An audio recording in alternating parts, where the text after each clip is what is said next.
आज 2025 का विश्व आदिवासी दिवस कार्यक्रम पालवी धरती डूंगरपुर में मनाया जा रहा है। उसमें आप सब पधारे, भाई बहन, बड़े बुजुर्ग, अन्य समाज के साथी पधारे, प्रशासन के साथी, मीडिया के साथी, आप सबका हार्दिक अभिनंदन करते हुए मैं अपनी बात रखना चाहता हूं। हम लोग समाज के लिए बोल बोल करके बीमार हो गए और हम नहीं चाहते थे कि आज हम बोलें, लेकिन बहुत सारे लोग नए आए और इसके लिए हमारे साथियों ने आग्रह किया कि बोलना ही पड़ेगा। तो आप लोगों के बीच में कुछ बातें मैं बहुत इंपॉर्टेंट है वो कहना चाहता हूं। सबको पता है कि ये जो विश्व आदिवासी दिवस का कार्यक्रम है वो सामाजिक कार्यकर्ताओं के नेतृत्व में होता है। और सामाजिक कार्यकर्ता कौन, किसको सामाजिक कार्यकर्ता कहेंगे? तो जो सच क्या है और गलत क्या है उसकी सही सही व्याख्या करे वो सामाजिक कार्यकर्ता। सच क्या है और गलत क्या है उसकी सही सही व्याख्या करे वह सामाजिक कार्यकर्ता। आज की तारीख में पूरे देश के आदिवासियों का जितने भी बड़े संगठन हैं उन सभी संगठनों का अलायंस बना है। पिछले दिनों इसका बहुत बड़ा मीटिंग हमारे यहां पर हुआ। आज हम लोग जो भी काम कर रहे हैं उसको देश के दूसरे लोग स्वीकार कर रहे हैं,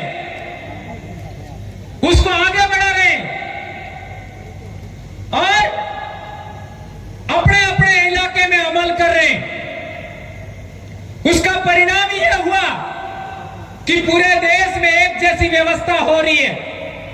आज डूंगरपुर की बात करूं मैं, आज जितने लोग विश्व आदिवासी दिवस के लिए डूंगरपुर में आए उतने लोग शांतिपूर्ण कभी डूंगरपुर में आए थे? ये केवल और केवल आदिवासी परिवार की अनुशासन नियमावली है कि यहां पर लोग शांतिपूर्ण आते और शांतिपूर्ण जाते हैं।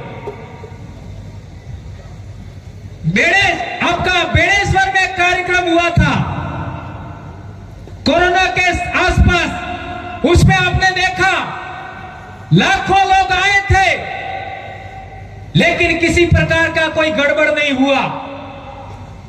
इसी तरीके से मानगढ़ पर इस साल भी हमने कार्यक्रम किया। पिछले 4-5 साल से हम लगातार कार्यक्रम कर रहे हैं लेकिन किसी तरीके का कोई दिक्कत नहीं हुआ। शांतिपूर्ण लोग आते हैं, शांतिपूर्ण जा रहे हैं। देश के किसी भी आदिवासी इलाके में जाइए, सबको कहना चाहता हूं, चाहे मीडिया के लोग हो, प्रशासन के लोग हो, कहीं पर भी आदिवासियों का कार्यक्रम होता है, जिस तरीके के यहाँ के लोग शांति से बैठते हैं, शांति से सुनते हैं, किसी प्रकार का अव्यवस्था नहीं होता, ऐसा नायाब उदाहरण भारत के किसी भी कोने में नहीं मिलेगा। कुछ न कुछ उल्टा पुल्टा हो ही जाता है। और विशेषकर खान पान की बात करें, हमने हमारे लोगों को समझाया 300 साल का हमारे संतों का आंदोलन है।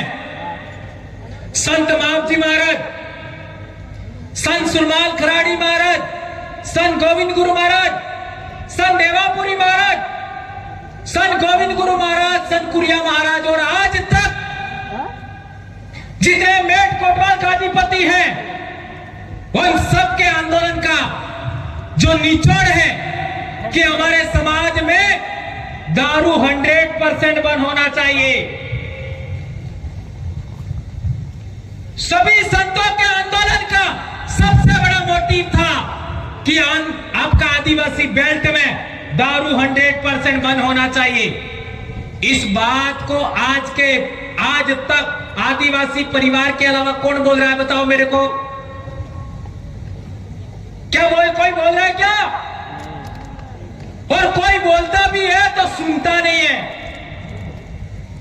आज देख लो, यहां पर लाखों लोग आए हुए हैं, लेकिन पिया हुआ कौन है, बताओ मेरे को, है क्या?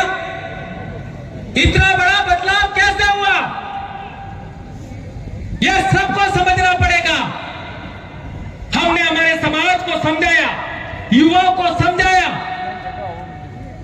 कि हमारे संतों का हमारे इलाके में 300 साल का आंदोलन है, उसकी हमें इज्जत करनी है। आज इतना बड़ा बदलाव हो गया। 352 हमारी पंचायतें हैं डूंगरपुर में, और इस कार्यक्रम के लिए 292 पंचायतों ने पैसा दिया इस कार्यक्रम के लिए। क्या आज तक कोई माई के लिए कर पाया? यह सवाल है मेरा। 292, यह भी रात का आंकड़ा दे रहा हूं।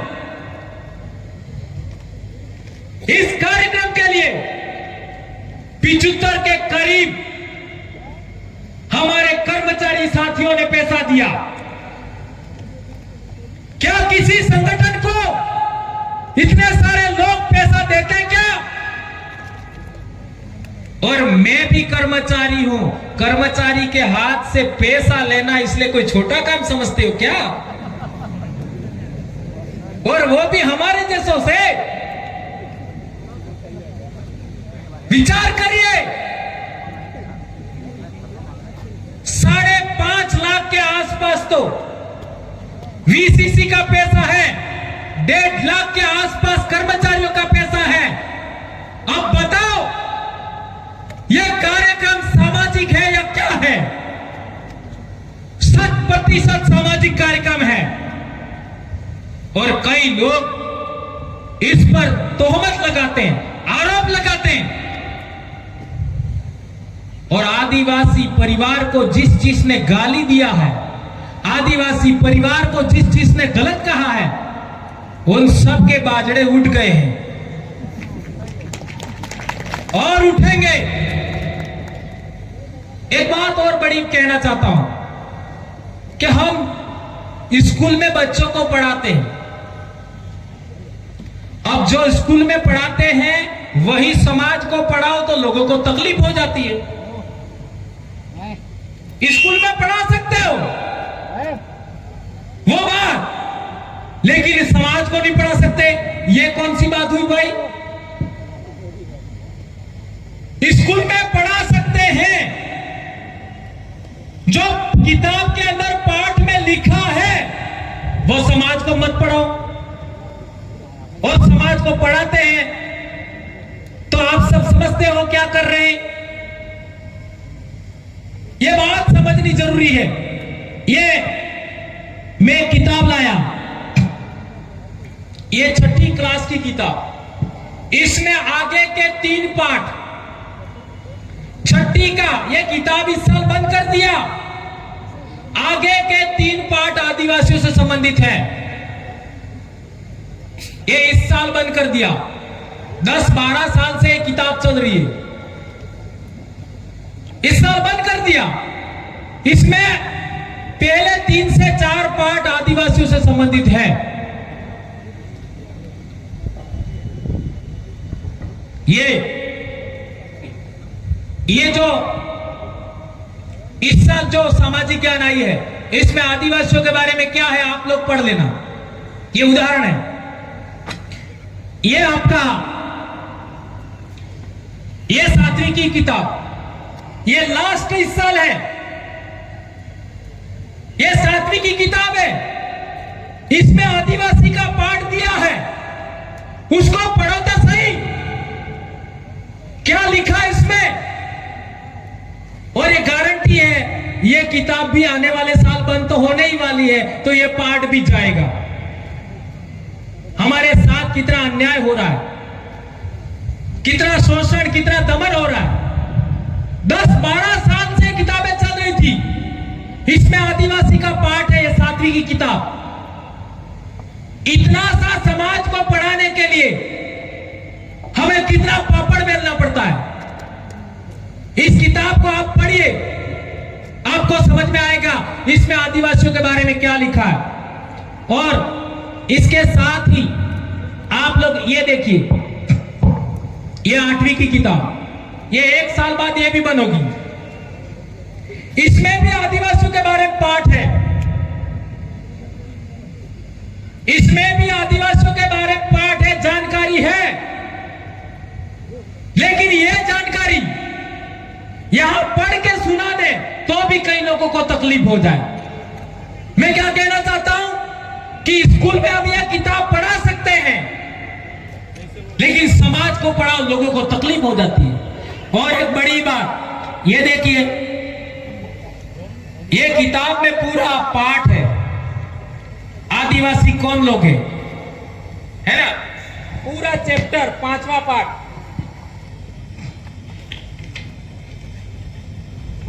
पूरा खोल के बताता हूं आपको। ये आदिवासी कौन लोग हैं, ये पूरा पाठ देखिए। ये एक पन्ने में सब कुछ लिखा हुआ है।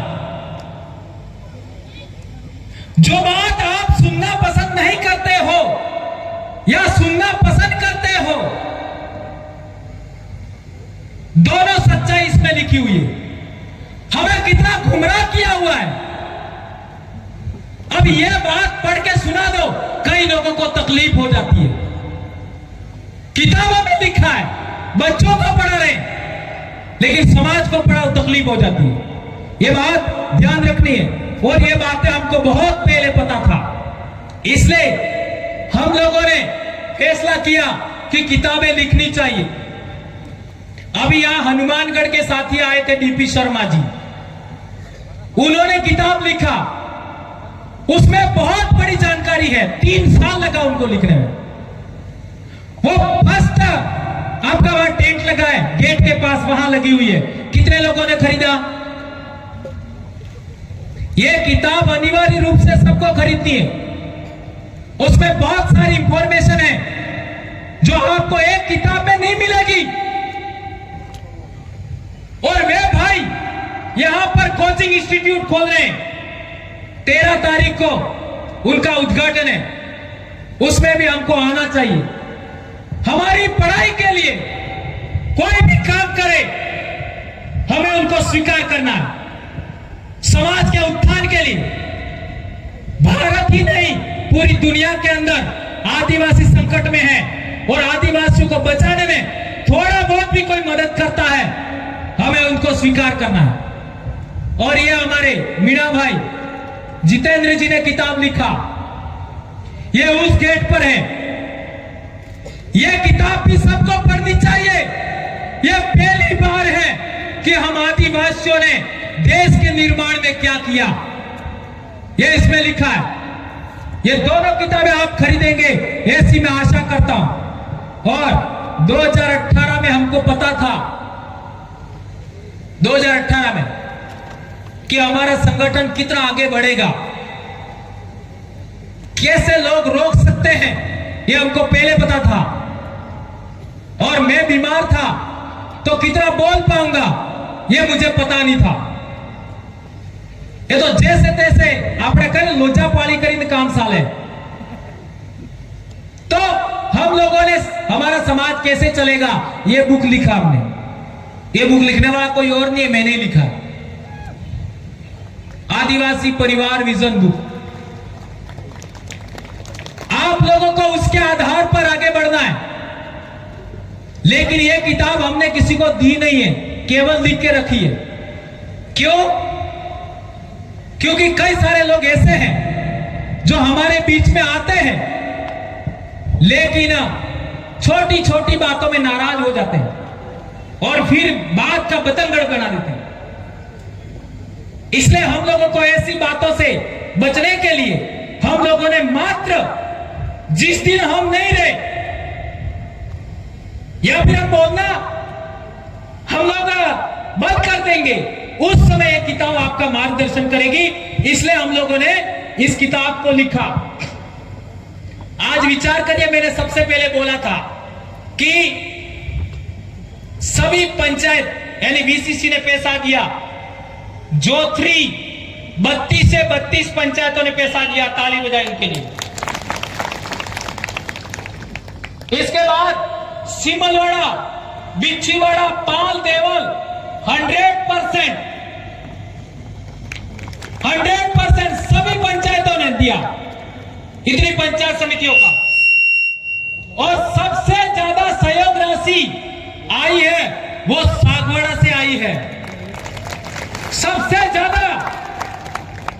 केवल 3 पंचायतें बची हैं, वो भी रात का बात कर रहा हूं मैं, हो सकता है अभी आ गया वो, मेरे को पता नहीं। केवल 3 पंचायतें सबसे ज्यादा, विचार करिए। और इसके बाद गामड़िया हाड़ा केवल 3 का नहीं आया, लेकिन वो भी आ गया मुझे नहीं पता।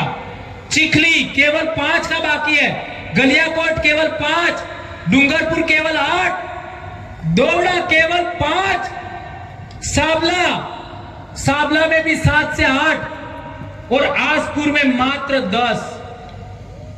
विचार करिए, ये कोई किसी के घर नहीं गया, सब ऑनलाइन पैसा इकट्ठा हुआ समाज के लिए, तब जाकर के आपको मुफ्त में ये बोतलों में पानी मिल रहा है। आप इस छाया में बैठे, ये किसी नेताओं का या किसी बाहरी आदमी का पैसा नहीं है, समाज का पैसा है। और तो और जिस गांव में मेरी नौकरी है, वहां के लोगों ने 25-25 रुपया दिया है। किसी को लिस्ट चाहिए वो भी मैं दे दूंगा। और डोला गांव जहां से हमारे नूतन भाई हारी है, 75 से ज्यादा लोगों ने पैसा दिया। कई पंचायतें ऐसी हैं 15-15 हजार रुपया इकट्ठा हो गया, वो आप लोगों के लिए खर्च हो रहा है। हम लोग पूरा 15 नहीं लिया, केवल 2 लिया, और आपको लाने और ले जाने में खर्च कर रहे हैं। कितना बड़ा बात हो रहा है। और इस तरीके से ये सारा पैसा इकट्ठा हुआ है 6,21,000 केवल पंचायतों का, दूसरा सबका बाकी है। और ये हम क्या करना चाहते हैं? हम ये करना चाहते हैं कि जिस तरीके से डीपी शर्मा हनुमानगढ़ से यहां आकर के कोचिंग चलाने के लिए प्रेरणा लिया, और आज हमारे सारे बच्चे पढ़े लिखे लोगों का, नौकरी पेशा वर्ग के बच्चे बाहर जाकर के कोचिंग लेते हैं, बाहर जाके पढ़ते हैं। हमने फैसला लिया है कि हर एक ब्लॉक मुख्यालय पर एक कोचिंग होगा, हर एक ब्लॉक मुख्यालय पर। डूंगरपुर में आज की तारीख में 12 ब्लॉक मुख्यालय हैं, तो 12 कोचिंग खुलेगी। और अभी परिसमन के बाद में 16 कोचिंग होने वाली है। 16 को आपका पंचायत समिति होने वाली है, तो 16 जगह पर कोचिंग इंस्टीट्यूट खुलेंगे। इसमें हमारे डॉक्टर लोगों का भी पैसा होगा, सेवानिवृत्त लोगों का भी पैसा होगा, राजनीतिक लोगों का भी पैसा होगा, सरपंचों का भी पैसा होगा, समाज का भी होगा, भक्तों का भी होगा। और सबसे ज्यादा भक्तों ने ही ज्ञापन दिया हमारे विरोध में, लेकिन आज सबसे ज्यादा भगत ही हमारे साथ में। ये कितना बड़ा बदलाव हुआ, सोच सकते हो। ये आज की बात नहीं कर रहा हूं, 4-5 साल पहले की बात कर रहा हूं। सबसे पहले भक्तों को आगे रख करके ज्ञापन दिया गया था। और ड्राइवर लोग, हमारे ड्राइवर साथियों ने, जो समाज में कोई टेम्पो चला रहा है, कोई ट्रैक्टर चला रहा है, कोई क्या चला रहा है, उन्होंने दिया 10,000 रुपया। उन ड्राइवर भाइयों के तालियां बजाई दोस्तों। और जो लोग सोशल मीडिया पर काम करते हैं, कोई अहमदाबाद बैठा है, कोई सूरत बैठा है, कोई बॉम्बे बैठा है, उन लोगों ने भी 7,000 रुपया दिया है। ये कितनी बड़ी बात है दोस्तों। वो सभी गरीब बच्चे हैं।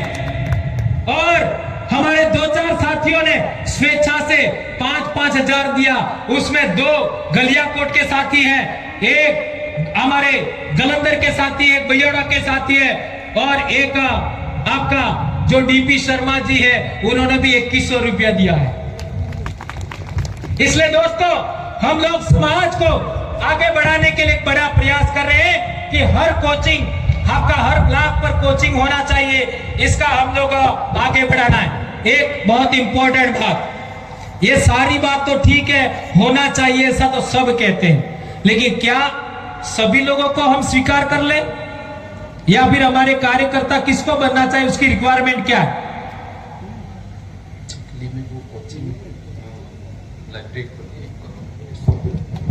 भाई ने बताया कि चिखली में 1 करोड़ रुपए की लाइब्रेरी खोली है। बहुत बड़ी बात है दोस्तों, 1 करोड़ है ना। आज एक बात क्लियर हो जाए, ये मैंने नहीं लिखा है, हमारे डीसीसी के सभी साथियों, मैंने जो बातें बोली वो पॉइंट सभी डीसीसी के आम सहमति से आए हैं, ये बात ध्यान रखिएगा। तो सभी लोगों की सहमति से ये नियम बने हैं और ये पॉइंट बने जिस पर मैं अपनी बात रख रहा हूं। ये किताबें भी, हम सब शिक्षक हैं और सभी स्कूलों में पढ़ा रहे हैं, और हम लोगों को रोका जाता है, इसलिए ये बताया। अब बीसीसी सदस्य कौन बन सकता है?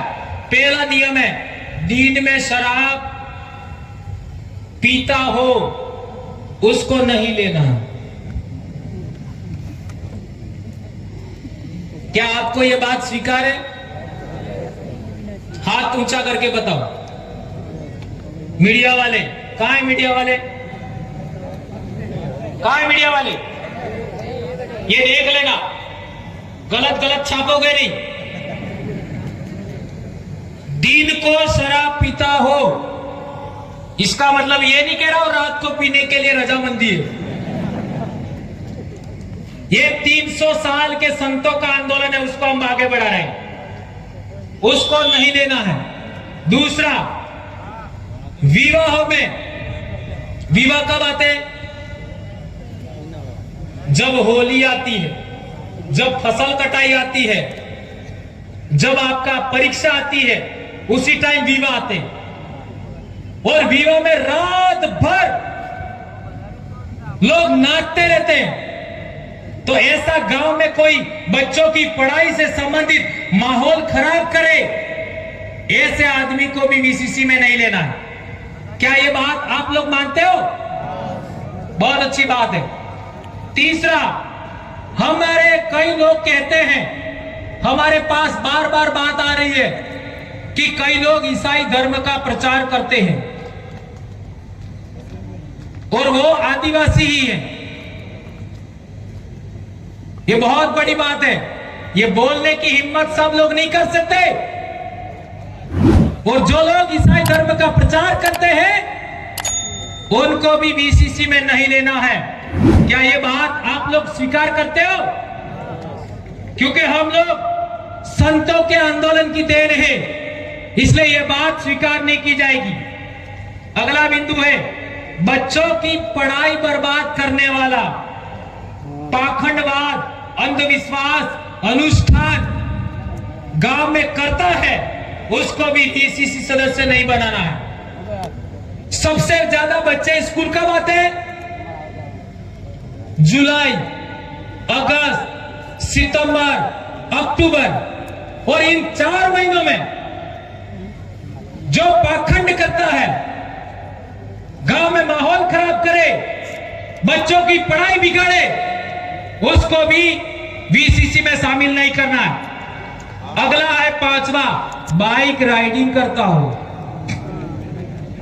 अभी एक वीडियो आपका फोटो आया कि बाइक पर एक लड़का दारू की बोतल लेकर के फोटो आया है। क्या कर रहे हो? हमारी जिंदगियां बर्बाद हो गई।